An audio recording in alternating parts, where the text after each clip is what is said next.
You know, madness works in so many ways, and it doesn't always involve magnets.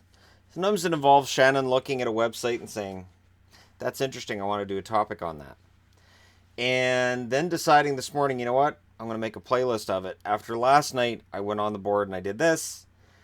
I've wanted to do this for a long time because of what Brian Burke said years ago about the Vancouver Canucks, that it's a goalie graveyard. I have my doubts. So here's what I did. I looked through the entire history of the Philadelphia Flyers. The goalies you see on the board under the season that in question had to have played 20 games. So what I'm ruling out for this goalie graveyard and this whole idea that teams are constantly changing goalies, I'm ruling out emergency situations. So I'm sorry Scott Foster will not show up in this series. But any goaltender who played less than 20 games, in my eyes, didn't play a major role, and therefore I'm not going to put him on the list. He may have been an emergency fill-in as you know, for injury, whatever the case may be. I don't want to include that, and that happens sometimes where you'll see a team with 5 or 6 goalies, and they're like, "Oh boy, look at the turnover here." And then you look at it, and either there's injuries related, yeah, there may have been a trade, but it's not as bad as it looks. So I wanted to avoid that with this list. So if a goalie played so many games as the starter that his backup played less than 20, they're not on the board. Now, the first thing you notice with Philly, and I started with Philly because they're a team right now that's seen as not having a lot of stability in net, really since Hextall, and I wanted to measure them first, and we'll use them and figure out how this works. And I don't know, I'll figure out some way of measuring this well. Favel and Perrant are your 2 goalies the first 4 years that Philly's in the league. And interestingly enough, that is a record for the longest Philly has had of the same 2 goaltenders playing the most games. Favel and Gamble then are the starters and backup in 71-72. Perrant went to the World Hockey Association. So that really threw the whole thing out. Favel and Gamble, Favel, Taylor, and Belhumer. Belhumer would then end up going to Washington, and it would test his humor. 73-74, Perrant comes back, says, I've got this, and plays 73 games. So backup doesn't matter. Stevenson then plays 66 the year after that. Perrant played 11 that year, so I'm assuming there was an injury involved, or Stevenson just played really, really well. Stevenson ended up with a .908 save percentage that year, and Perrant had a .907, so I don't know. 76-77, Perrant's the starter again, Stevenson the backup.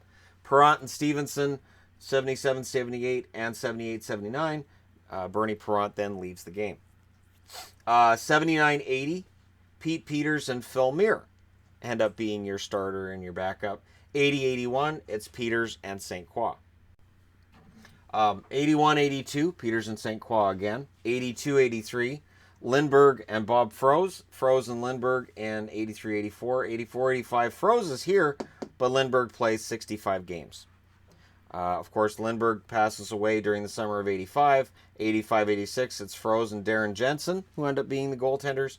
86-87, a kid named Ron Hextall comes in, plays 66 games that year, so his backup played less than 20. 87-88, Hextall and Mark Laforest. Everybody remember Mark Laforest? Hands up. You're lying. I remember Mark Laforest for his time in Toronto, and I remember thinking he wasn't a bad goaltender. He was pretty good. He just never really got a break at the NHL level. 88-89, Hextall's back to playing 64 games, and that means his backup doesn't play 20. 89-90, it's Reigate and Peters. So Hextall moves on. And then the year after that, we see Hextall, Reigate, and Peters. So Hextall's back. And that was the year, I want to say that was the year Peters had 1 win. And the sad thing was Pete Peters that year actually had a pretty decent record and only had 1 win. It may have been this season. I know it was one of the 2 where he had a 1-15 or 1-18. It was just insane. And you'd watch him and he'd play well, and Philly'd be like, Pete's in net. We don't care. And they lose. In 91-92, it's Hextall and Reigate. 92-93, Soderstrom and Roussel.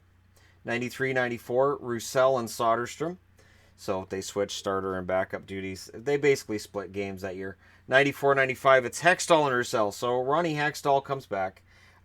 His time outside of Philly was not overly successful. And as a result, he ends up coming back. 95-96, it's Hextall and Snow. 96-97, the same. 97-98, the same. So for 3 straight years, Hextall and Snow are the battery for the Philadelphia Flyers. 98-99, Van Beesbroek comes in, takes the starting job away from Hextall. 99-2000, Van Beesbroek and a kid named Brian Boucher are your goaltenders.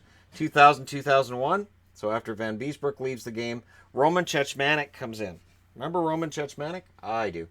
He and Boucher split the net in 2000-2001 and 2001-2002. 2002-2003, Cechmanek and Robert Esch split the net.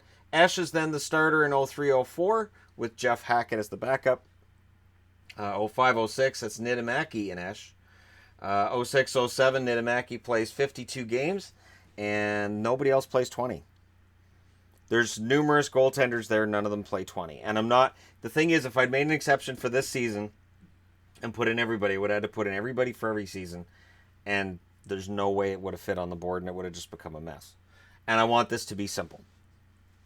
2007-2008, Biron and Niittymaki. 2008-2009, again, Biron and Niittymaki. So Niittymaki plays 20 or more games for 4 straight seasons. Biron, Marty Biron didn't play as long in Philly as it feels like he did. 2009-2010, it's Boucher, Emery, and Layton. And of course, 2010, Philly goes to the final, and there's talk about goaltending doesn't matter because of that year. 2010-2011, Bobrovsky and Boucher. 2011-2012, Brizgalov and Boucher. Brizgalov in 2012-2013 plays 40 games. Remember, it's a 48-game schedule, so he played a ton.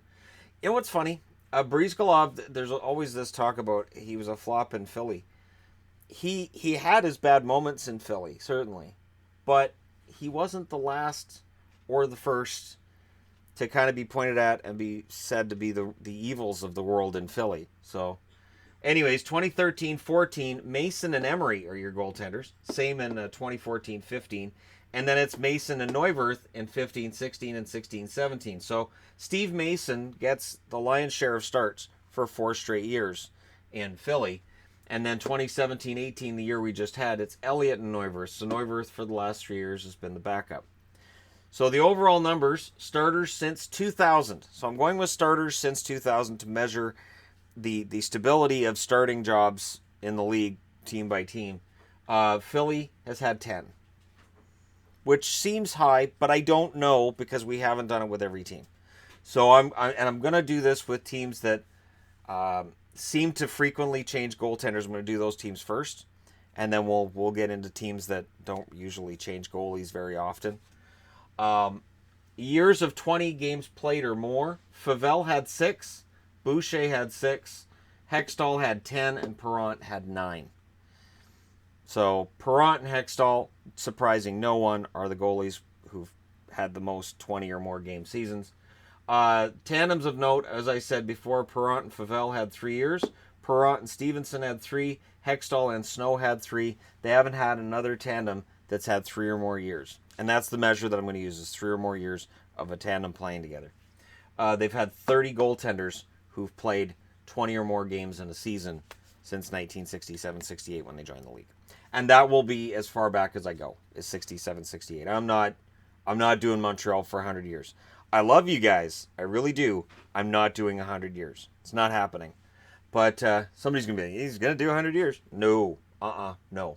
And it wouldn't make sense anyway, since tandems weren't really as big a thing as they are now until shortly before the expansion. But it's interesting to look at. Let me know if you're a Flyers fan, which name on the board brings back sad memories, good memories, and where do you think the Flyers are going to end up? Do you think they're going to end up being middle of the road, or do you think they're going to be a team with a high turnover in net?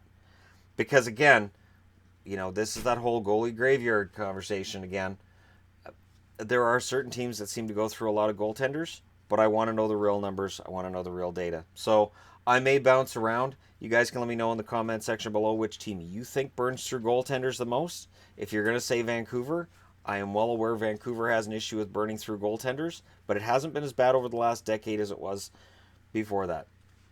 But again, I'd be interested to know your thoughts. Hit like and subscribe if you're browsing your way through. You just happened upon this video. And this is the start of a new series to see where is the actual goalie graveyard in the NHL.